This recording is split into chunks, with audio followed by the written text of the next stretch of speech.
Thank you for coming to Insurance 101, probably the least exciting topic on the agenda, or so everyone thinks. It can be exciting, especially if there's fraud involved. I'm Sonya Sellmeyer, and I am from the Iowa Insurance Division. I'm the Consumer Advocacy Officer there, and a third of my job duties are to educate the public on financial matters, including insurance and investments, which our office is the regulator for in the state of Iowa. If you don't have handouts, feel free to grab those. This is my contact information. Please feel free to take a picture of that. I'll have the same slide again at the end in case you need that, in case you have any questions. For those of you that are here, is there anything in particular that you want to know about insurance? Because we're going to go through a lot today, and we're going to go through it quickly. Because insurance is confusing, that's why I'm asking. Yeah. Okay, so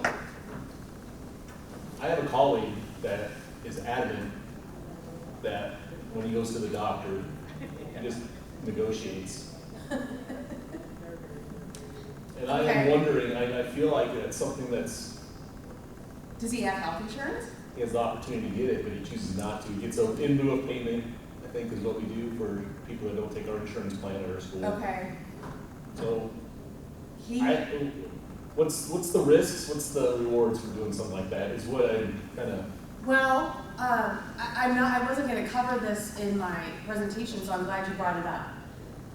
Health insurance is the only insurance product that does not count against you when you use it. You use your auto insurance, you use your homeowner's insurance, it does count against you. I'm going to be honest. People don't like to hear that, but it's the truth, and I prefer you know the truth. Health insurance, so you don't think he is on your school's health insurance policy at all? He might just be out there without being insured. He says he negotiates everything. It used to be that way. I don't think it's so much anymore. Can I ask, are you from a smaller area? 30,000, down to 30,000. Okay. I mean, I don't know. I talk to a lot of consumers all the time, and it's getting more and more to the point where it used to be you negotiated down the bill and they set up a payment plan. And I've had some consumers recently tell me, and this is even if they have a health insurance, okay? Recently, I've had consumers tell me that is not the case anymore. It's like you pay the bill, you pay it now, or it goes to collections. I had a friend of ours that when one of their children needed braces, I don't think that, they didn't have insurance for the braces or whatever, and he said he sat with the doctor and he said, how much is this whole entire thing going to cost? And it was $X. And he said, what if I pay you 2/3 of that today in cash? Would you accept that? And they did, and that's what he did. He negotiated that service. And I could see that with braces, to be honest with you, because most insurance plans don't cover braces. Right, because nobody has that insurance. Right. So, and especially if you're going to pay cash up front, if I was an orthodontist, I would take that deal. But yeah, let's just hope and pray that person doesn't get cancer or something. So here's the question, the reason why I ask that is, not just personally, but I teach a finance class and I'm trying to set my students up for the best future for them. And I know insurance is safety and risk management, but is it the smart thing for them? I mean, I'm kind of curious, like how far it would get me. I would not recommend it. I am not a licensed insurance agent. I'm going to tell you that up front. I am not a licensed financial advisor. But I would never, ever recommend that to anybody. Why not? Because what if you do get sick? I just had a friend diagnosed 2 weeks ago with stage 4 cancer.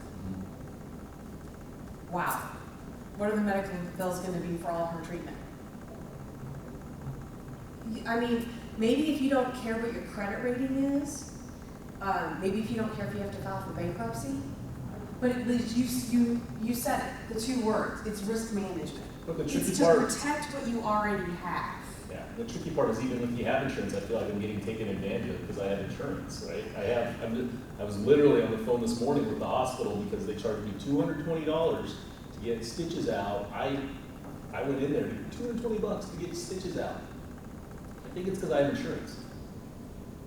It might be, because the way health insurance works is your provider negotiates contracts with providers. So if you went to an in-network provider to get those stitches taken out, there's a set cost that that in-network provider is going to charge that hospital or that doctor to remove those stitches. I totally get It it. might be different if you don't have health insurance, but the problem is if it's those unforeseen catastrophes. That's what happens. I can't tell you, when the tornado went through Marshalltown, anyone from Marshalltown? Some members of our office went there, and I couldn't believe how many people didn't have homeowners insurance. Well, my house is paid off. You now have a $200,000 house, and you have nothing to show for it. It's gone. It's those unforeseen financial loss, and yes, but unfortunately, that is the way insurance works. Yeah. Great question. See, I think we learn more from this kind of discussion than what you're ever going to learn from my PowerPoint, but that's just my opinion. But it's that compensation for specific losses and damages. I'm kind of the appeals person at the Iowa Insurance Division, so we have an area called market regulation that handles complaints. And if you don't like the answer you got from them, then you appeal it to me. And it's trying to explain to people how insurance works, because I'm going to be honest with you, the general public doesn't understand. It is confusing. But it is a contract between you and the insurance company. And the insurance company is not going to pay outside the bounds of that contract. Totally get it. I think Yeah. we're getting to a point though with contracts. There's got to be some point where these contracts are so long and crazy to read. I feel like we're gonna get to that point. Like, what kind of liability would I actually have for not reading what I'm getting myself into? Right? Quite a bit. Right. So yeah, I get yeah. that, but I think the other question. Yeah. Well, I'll ask it later. Okay. I was just telling someone at lunch, I helped a consumer get some damage to their house paid for from the insurance company. I found a little tiny loophole that they had missed, and I was able to get his hail damage from a hailstorm that hit West Des Moines in August of last year repaired when the insurance company had denied it. And he called me and he quickly said thank you, but then he went into a 20-minute tirade on how this was all my fault because he did not read his policy. I get it, but the policy is this, and there's so many exclusions, and it's like.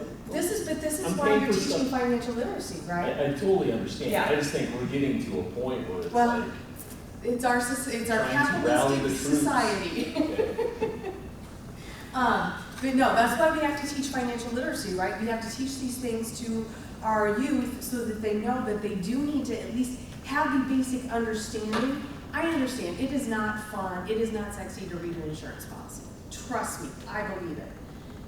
But you at least have to have the understanding, the basic concepts. And so that's what we're gonna go over today. So you need it because you're protecting yourself and your assets. Yes? Okay, let's say I were to go to a doctor's office. Do I have a right to ask them how much that's going to cost for this procedure? Are you using health insurance? Yes. Well, just in order to compare the cost. Whether I want to pay out of pocket personally or if I want to go through insurance. You can, yes. And I think you should always do that, just so you understand what your insurance company is going to pay. Because we get a lot of complaints about people going to the doctor and they didn't realize that the doctor was out of network, and then they're gonna pay a lot more. And we'll talk about that a little bit more in the healthcare section. Why did you go like this? Because, okay, at the beginning of 2022, there was a new law that was federal law that was passed. It's called the No Surprises Act. And if you don't have insurance, they do have to give you a cost breakdown if you don't have insurance. But if you do have insurance, Yes. they don't have to?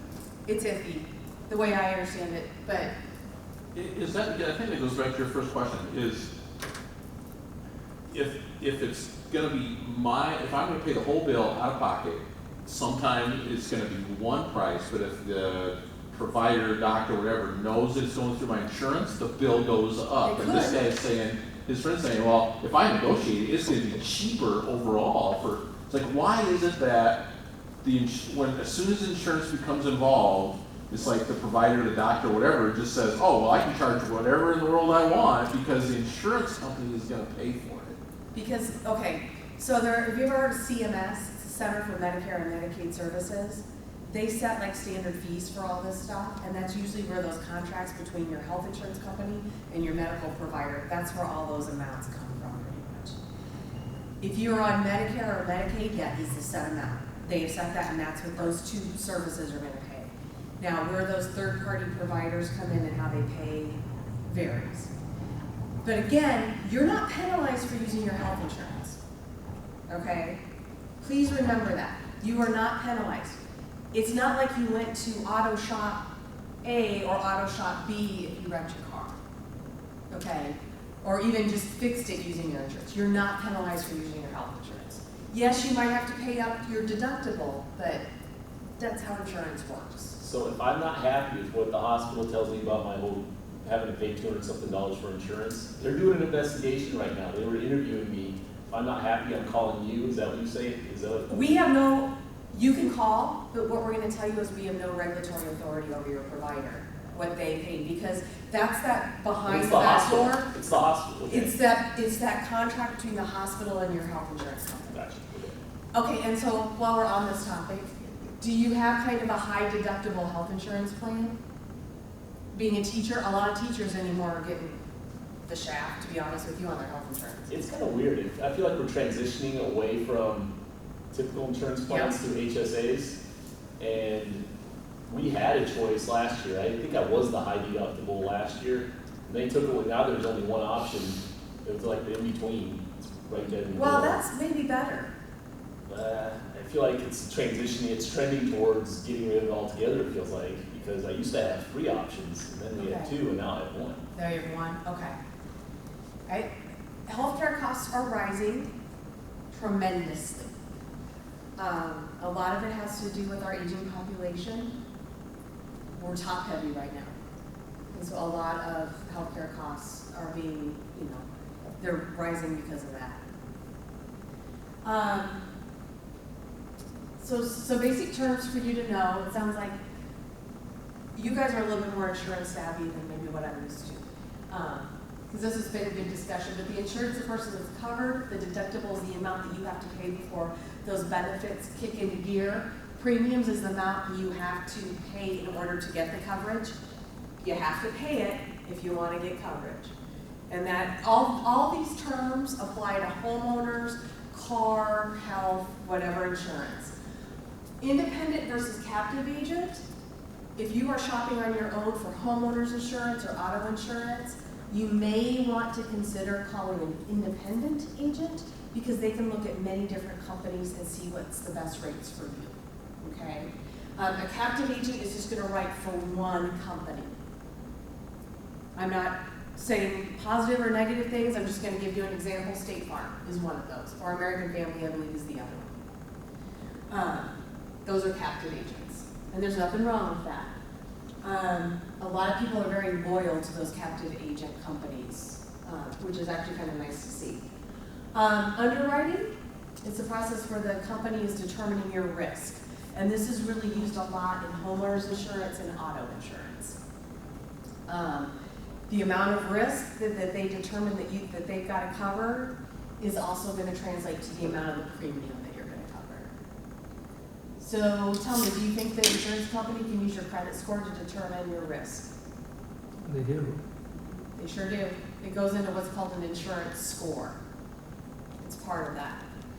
So again, financial literacy really translates to a lot of areas of our lives.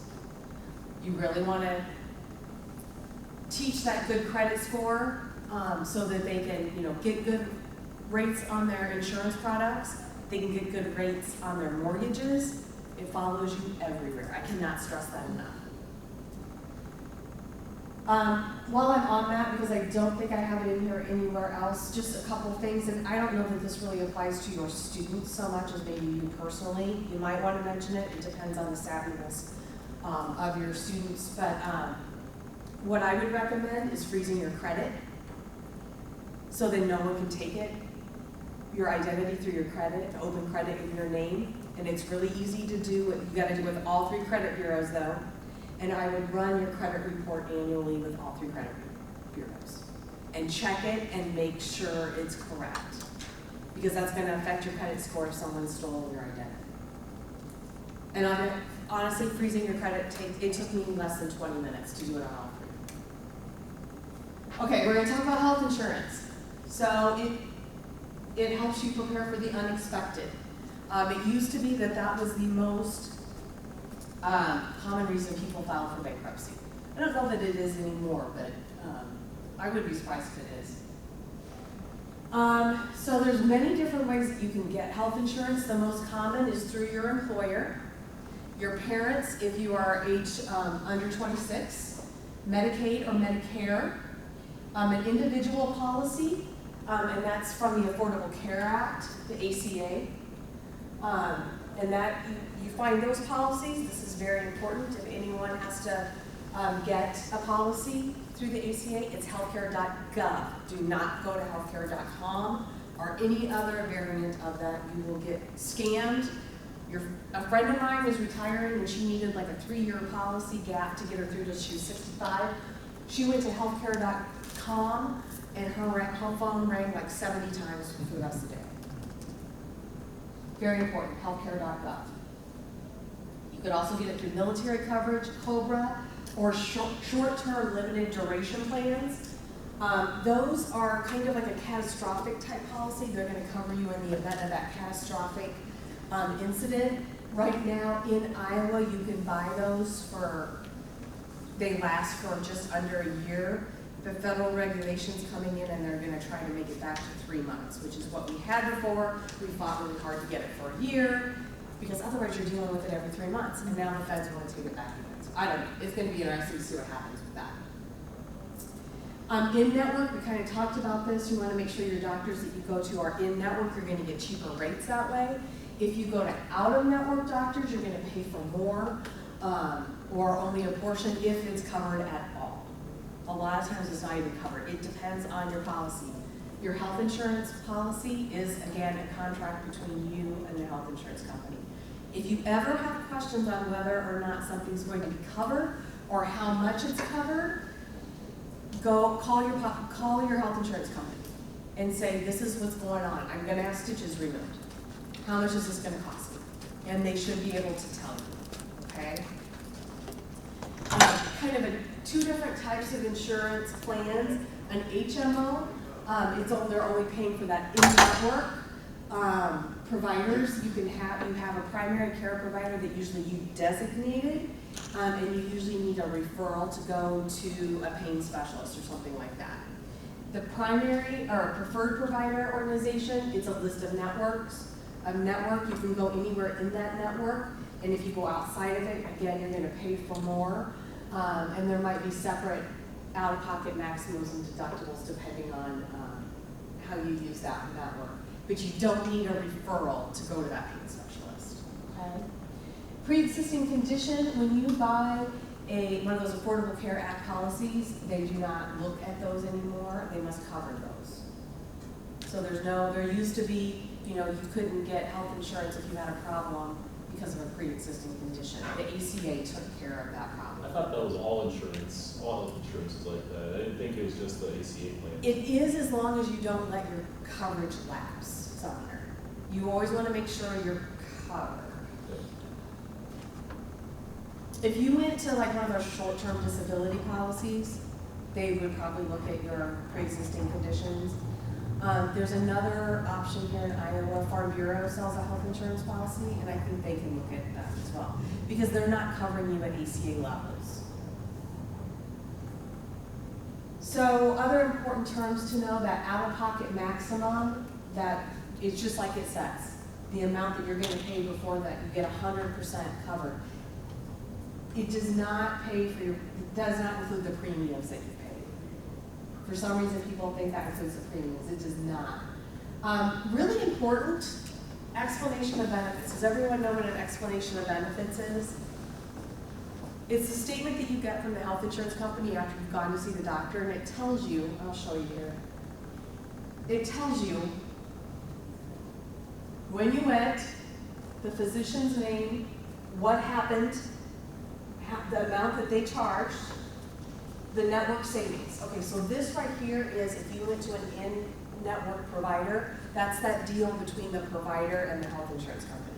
So your $220 stitches might have been $400. And so if you look at that EOB, it's what you call the explanation of benefits, it might show you how expensive it really was. And then the amount that the healthcare plan paid for, and then your responsibilities with regards to the deductible, the co-payment, and the co-insurance. And so then this is gonna be the total amount that you're gonna pay, okay? And usually if something's not covered, this probably is not the best example, but usually there's a little code where it says amount not covered. Usually there's a little code up here, it's like a 1, 2, or 3, and then you go down to the bottom and it tells you why it's not covered, okay? Most times when I get a call from a consumer, I'm like, well, what does the EOB say why it wasn't covered? I don't know. A lot of times you'll find your answer there, and if you don't agree with this, then you gotta appeal it, okay? I think I saw a stat that 90% of all health insurance company decisions are not, I think it was even higher than that, are not appealed. If you don't agree with what they're telling you, appeal it and find out. If you go through, usually it's a two-step process, two-step appeal process. If you still don't agree with it, file a complaint with our office. We only have authority over the insurance company. We don't have authority over the doctor or hospital. But we do have authority. If it's something that the insurance company is not paying for like you think they should be, file it. How does it work if you have double insurance? That's a good question. Does the amount that you pay go towards both deductibles for both plans? How does that work? No, because you've probably got two separate policies, right? You've got primary and secondary. Yes. Okay. Your primary, you always submit things to the primary first, and then you could submit whatever's left over. I believe the way I understand this, I actually have this on my list of things to do because both of my kids are still on my policy because they're under 26, but they both have jobs where they have benefits, yeah. And actually my son's job, he'll have better health insurance than I'll ever have. That's on my side Yeah. too. It's better than his dad's Yeah. policy. But everything gets sent to his dad's policy first, and so his insurance isn't paying anything because Yep. does he have to submit that? I don't think to he his has to. policy automatically? No, I think if there's something that doesn't get paid under that primary policy, then you can submit it. But the problem with that secondary policy is you might have to meet that deductible first. So you have to meet both deductibles? Yes, yes. Did I answer your question? Kind of, yeah. Yeah, it's confusing, and like I said, I'm not even sure that I understand it completely. And he's like 21, so he's just like, I'll just pay for it, because he has the resources to pay for it. I'm like, you're paying, you have insurance. Yeah, I would submit it to primary, Asking about this. which would be dad's, right? Primary is dad's. I don't know. I mean, Is that whose policy he's on, his dad's? he's on his dad's policy and he has his own policy too. So I would always submit it to dad's since he's under 26, and then if there's anything that's left, it does not hurt to try to run it through that secondary. Now, maybe it's not the best health insurance, for instance, with my daughter, okay?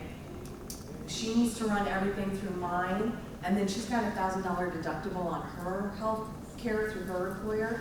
It's gonna take her a while probably to get to that, because whatever's left here, like for instance, some lab test she just got done, we just paid $1.13 was the co-insurance.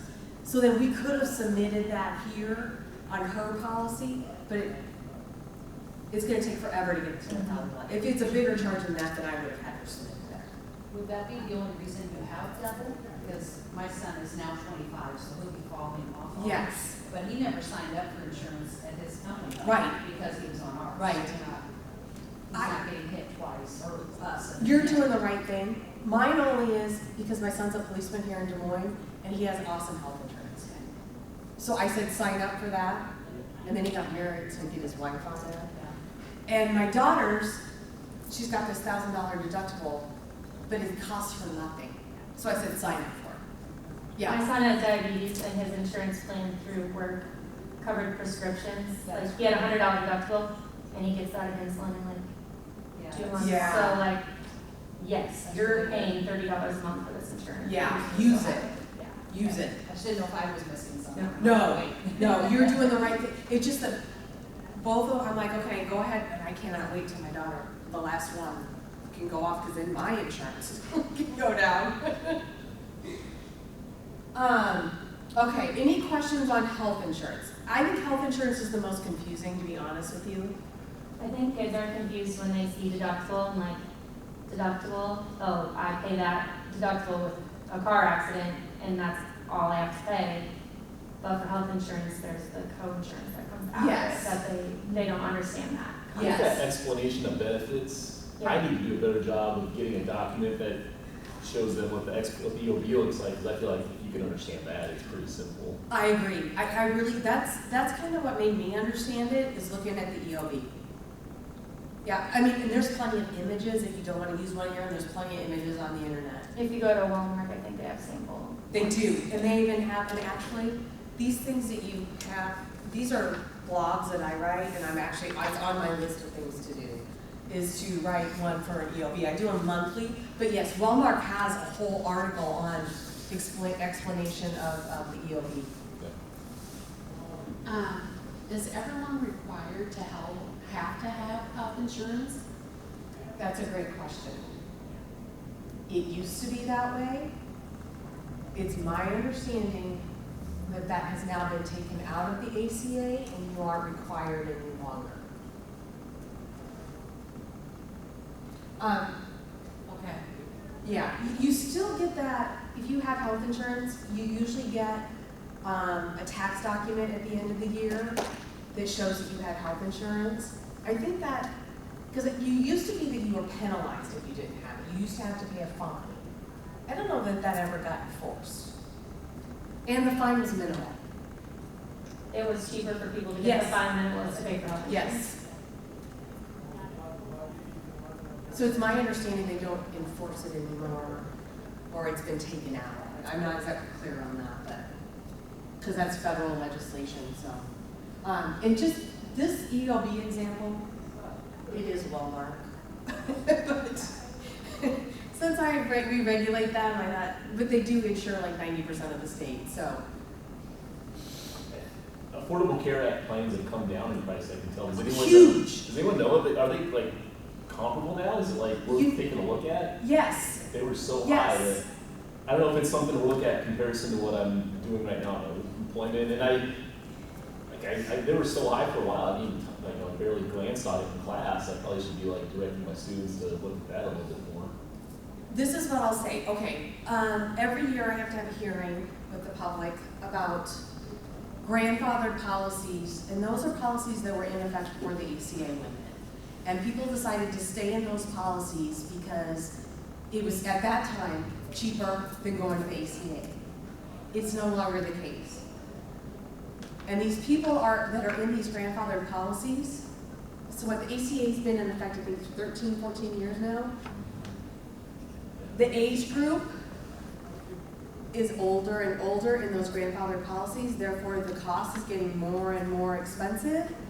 And so I'm begging people, please at least go look at an ACA plan if you are in one of those. Now, if you get your health insurance offered to you by your employer, you might not be eligible for an ACA. Okay.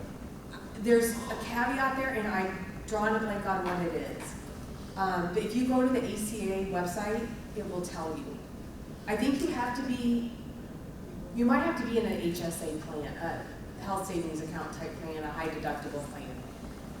But it seems like there's one other caveat too, I can't remember. But look into that, go to their website, go to the healthcare.gov website and put in, I think, because I just answered this question for somebody, I think I put in there something about insurance through employer.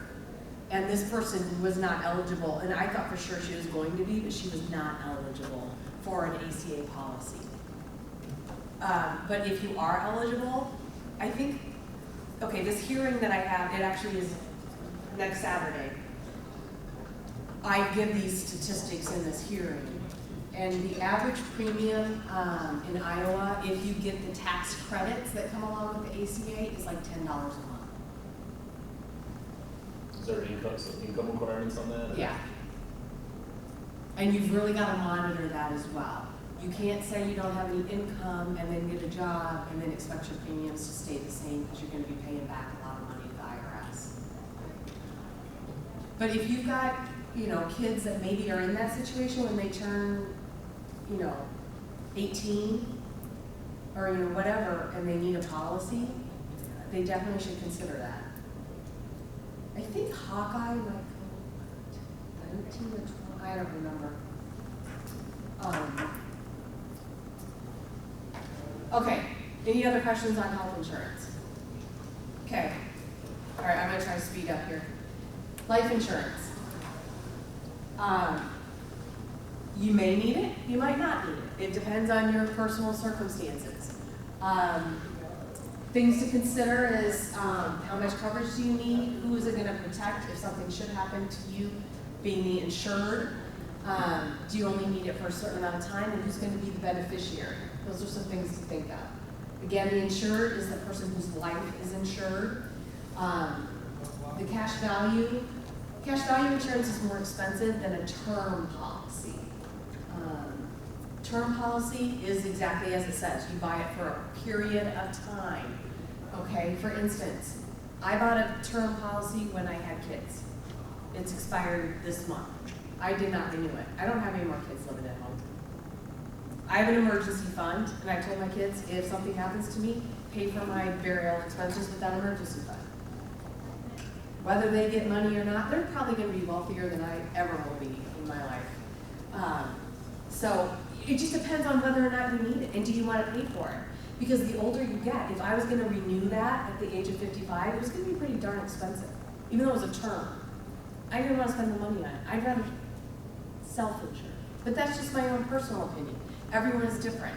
So you have to look at your own situation.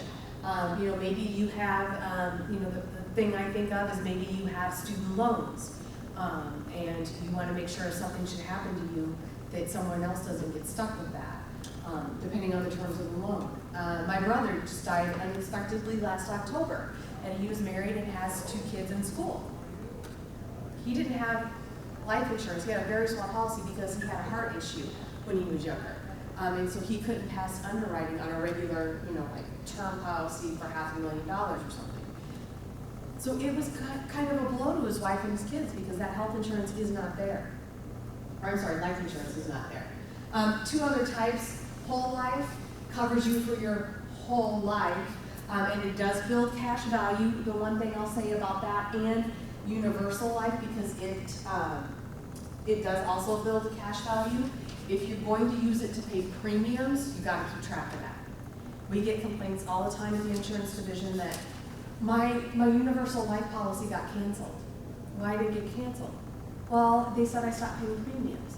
They were using the cash value to pay the premiums, and they weren't paying attention to their statements, which is something that I just think is very important to teach to our youth. You got to review your statements every month, no matter what it is.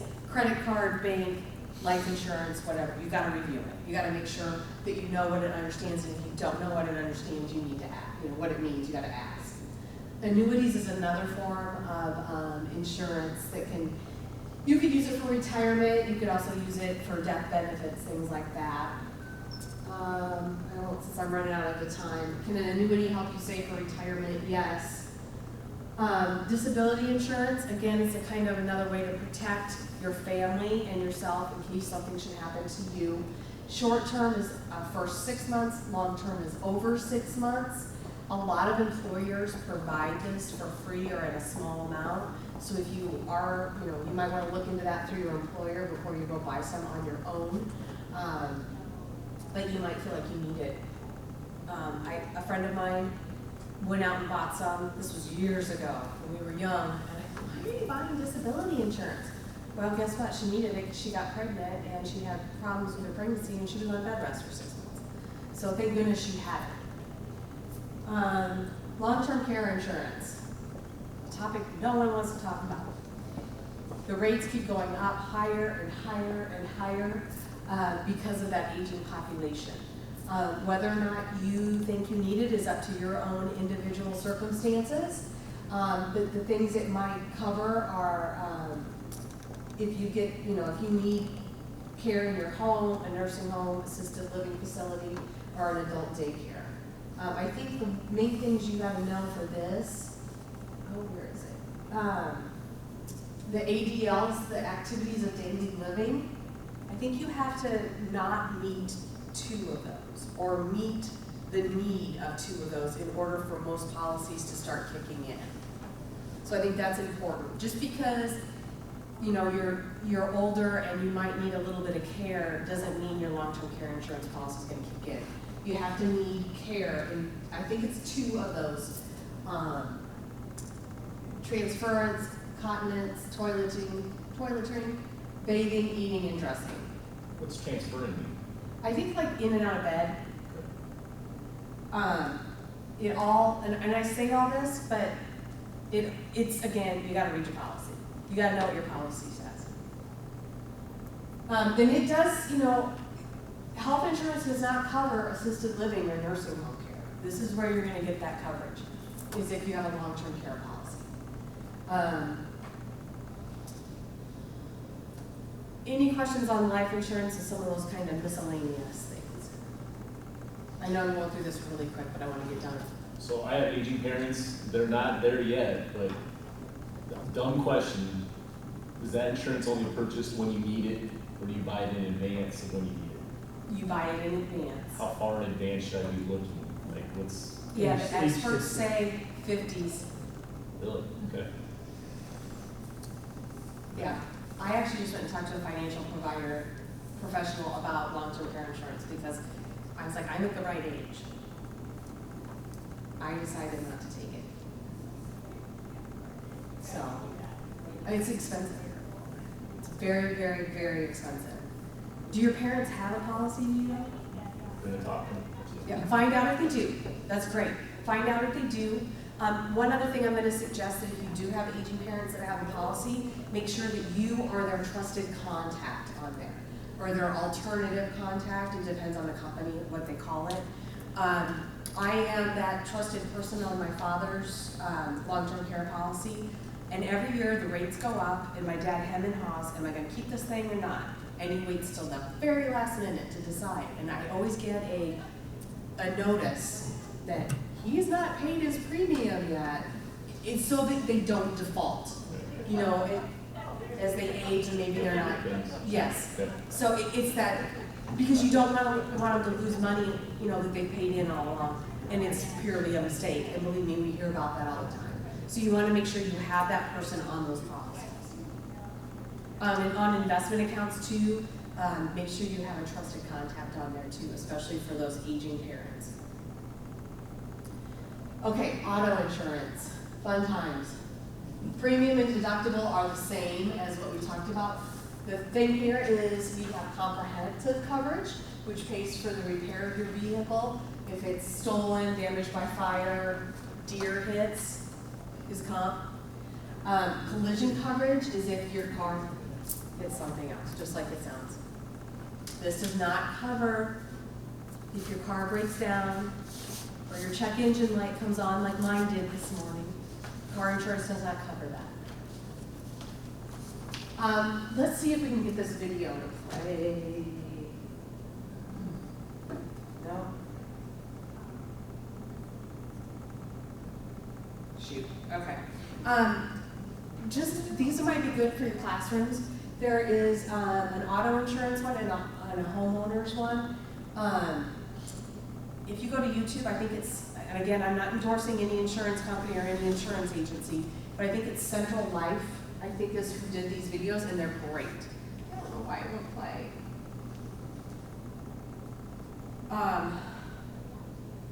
But you might want to just go to YouTube and Sometimes if you hit escape from your slide, it will play the video. oh, good try. Yes.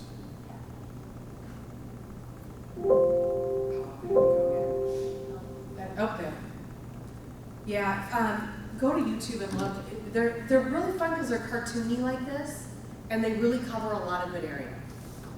I think they're great. NG Next Gen, a lot of those videos are linked in those insurance programs. Okay. This is really important, and I think for you as teachers to make sure the students understand this, okay? You're an Uber driver, DoorDash driver, it's not covered under their car insurance. There's most likely an exclusion for them driving for a company. So if they get in an accident, the insurance company says, what were you doing?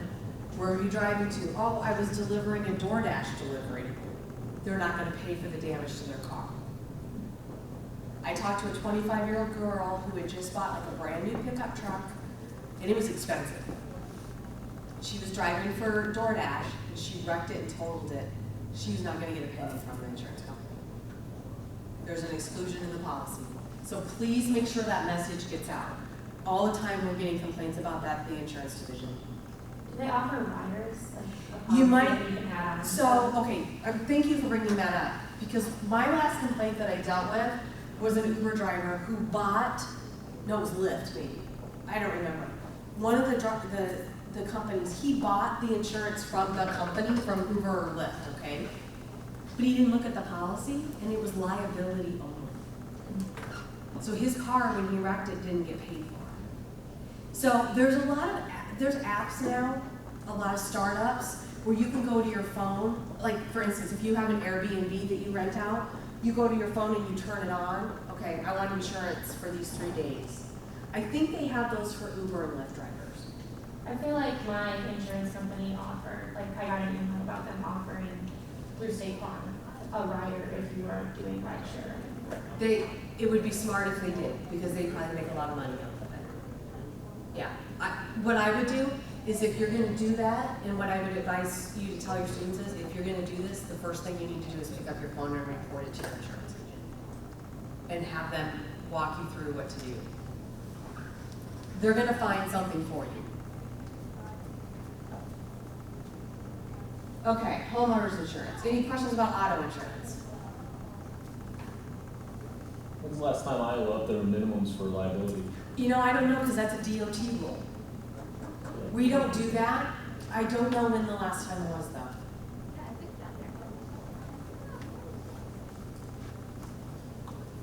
Homeowners insurance.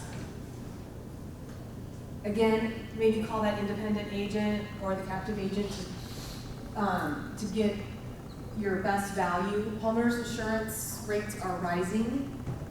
So are car insurance rates, but homeowners are really doing rough right now. Because of our storms, because of climate change, because reinsurance. So the insurance company's insurance, those rates are going through the roof. So all of this has gone up. This little blog that I write that you guys picked up here, I just did, the one for July was about the rising cost of homeowners insurance. The other thing I just want to say is, along with those rising costs, is a lot of companies are canceling people. So you might want to stop and think about, like, let's say your deductible is $1,000 and you have $1,500 worth of damage to your house. You might want to think about that extra $500 in your pocket. Because if you get too many claims, and even if they're weather-related claims, they may cancel you. And they can do so by law. Because this is a capitalist society, so the Iowa Insurance Division can't say, okay, State Farm, you're gonna insure this person when they could be a risk, a high risk. So they do have a right to cancel you if they feel like you are a risk, and that's auto and homeowners. They just can't discriminate by race or anything like that. You know, back to, also on auto insurance. I handle if you get canceled on your auto insurance, you do have a right to a hearing with our division, and I'm the person who handles those. If you've got 5 claims in 3 years and they cancel you, unfortunately, there's nothing I can do for you. Is that, maybe this is not a good question, but so, let's say you do get canceled, and you just go to some other random insurance agent or whatever, are they instantly gonna see that you were canceled from your previous? Maybe not instantly, So get but it right it away? will show up eventually. Yeah, So Good you get question. canceled, go get your next insurance as soon as you can. yeah. I honestly don't know how quick that turnaround is. But they might ask you on that new insurance application, have you ever been canceled? You know, and if you've got traffic tickets and things like that. I had the sweetest older lady complain to me that she had been canceled from her auto insurance. She lived in Iowa City, and I don't remember how old she was, but I was like, oh my gosh. And I said, well, why have you been canceled? I don't know, they just canceled me. Well, I looked her up on Iowa Parts Online. She had had a couple of OWIs over the course of many years. But I think she had just recently gotten another one, and so they canceled her. And I just, like I said, you have a right to that hearing, but none of them ever go to hearing because they do have that right to cancel you. Homeowners insurance as well, but I'll tell you, it bothers me when they're all weather-related claims. Especially when we have a derecho. We had a couple people call because they had gotten canceled, and it was just a derecho claim. And I actually got those reversed because I'm like, that's not fair. Just not fair at all. You probably already know this, but one thing I like students to know is about renter's insurance. It protects their personal property, and if they're going off to school or moving, you know, out of mom and dad's home, they might want to look at renter's insurance. But what I want to tell you is if you're a parent, your homeowner's policy might provide them some coverage at college without getting that separate renter's insurance policy. So the first step before you get the renter's insurance, if a kid is going to college, is have them check with mom and dad's policy first. Neither one of my kids, I did not have to get them any renter's insurance because my policy covered them while they were away at school. Okay? We're also seeing a big trend where kids, when they go off to college and they go live in apartments, they want proof of renter's insurance with liability coverage.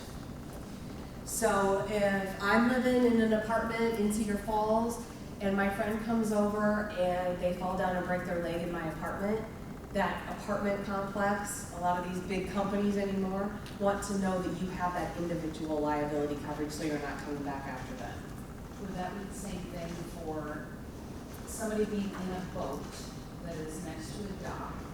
Somebody's getting out of the boat, they fall on the person in the boat, break their leg. That person that broke their leg had the insured. Would their coverage go up a lot, do you think? If they... I don't think it would go up a lot. It's an underwriting thing. Yeah. You know, it goes, they look at the big Underwriting picture. relative to the person with the boat. Yeah. But yeah, just FYI, let students know that they should probably check with their mom and dad's renter or homeowners insurance first. But yeah, the liability stuff is tricky. Just when I think I understand underwriters, they throw a curve and I don't understand it anymore. Main thing I want to point out here, flood is not covered by your homeowner's insurance.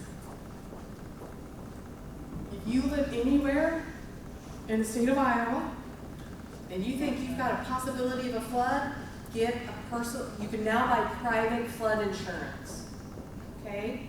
It doesn't have to come through the government anymore. You can go to your insurance agent and buy flood insurance, okay? So you might want to do that. The other thing to understand is actual cash value and replacement cost. If you have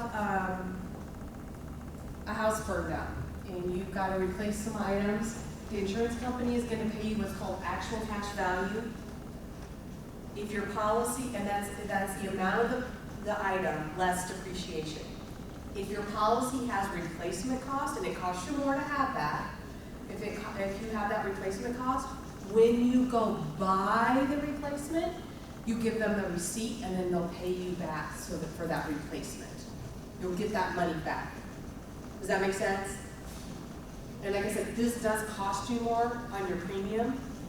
One other thing I'll say about homeowners insurance and car, the higher your deductible, the lower your premium is going to be, okay? Another reason to have that emergency fund. I am probably the biggest believer in emergency funds. Have that emergency fund, get that, you know, teach that to kids so they can use that emergency fund if something like this happens and they can pay that deductible. Even if it's $25, that's $25 less that they're going to have to borrow or charge. This kind of gives you an example of that replacement, actual replacement cost versus replacement cost. You can see here once the repair is done from hail damage, the ACV pays $6,000 versus the $3,500 to do the roof. Also, real quick, something we're seeing in Iowa, a lot of insurance companies are now putting a caveat, for lack of a better word, on roofs.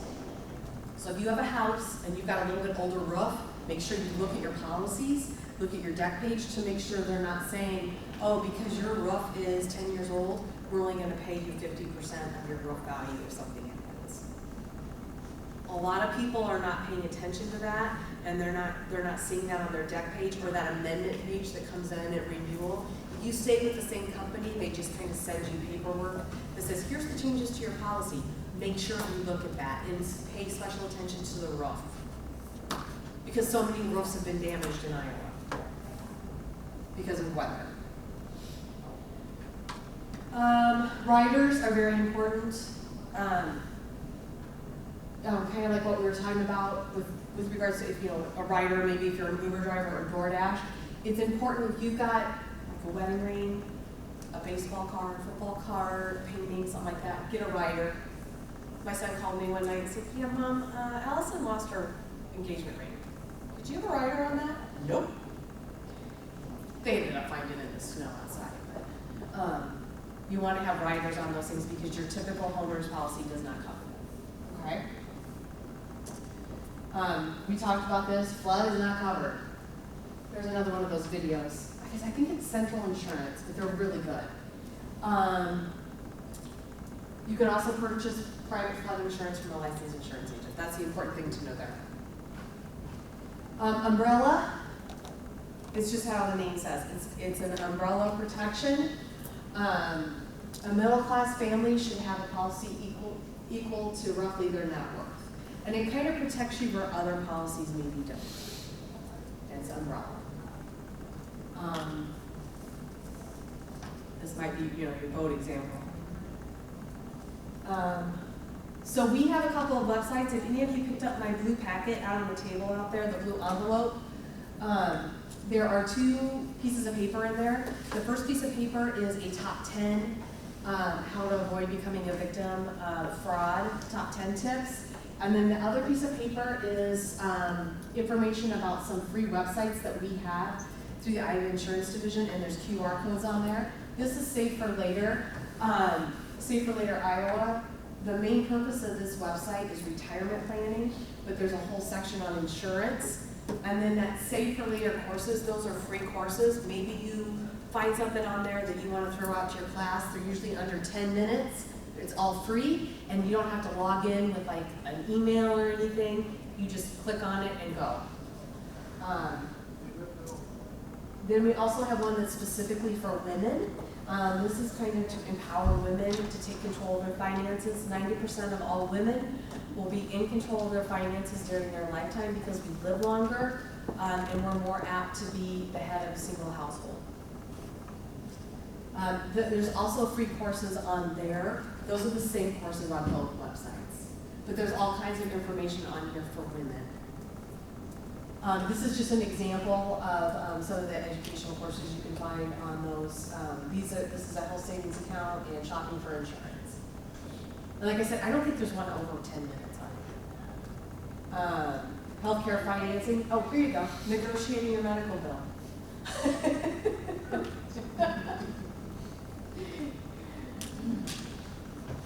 Yeah, negotiating payment after going with medical hardship. Not everyday medical, but I just hope nothing happens to that person. And this is just farther down on that main page. We kind of came up with the tagline that you need to plan, earn, and save in order to retire. So underneath each one of these, there's all kinds of information under each one of those categories. Again, this is all free to use. We do not even take your email address or anything to use it. And there is my information again, and I think I've done right in the nick of time. So feel free to contact me with any questions you might have. Insurance is confusing, and it's changing all the time. Any questions? Make sure if you haven't gotten a blue document packet off the table, grab one. There's a notebook in there, a pen, and then those 2 pieces of information that I spoke about. Okay. Thank you. Thank you.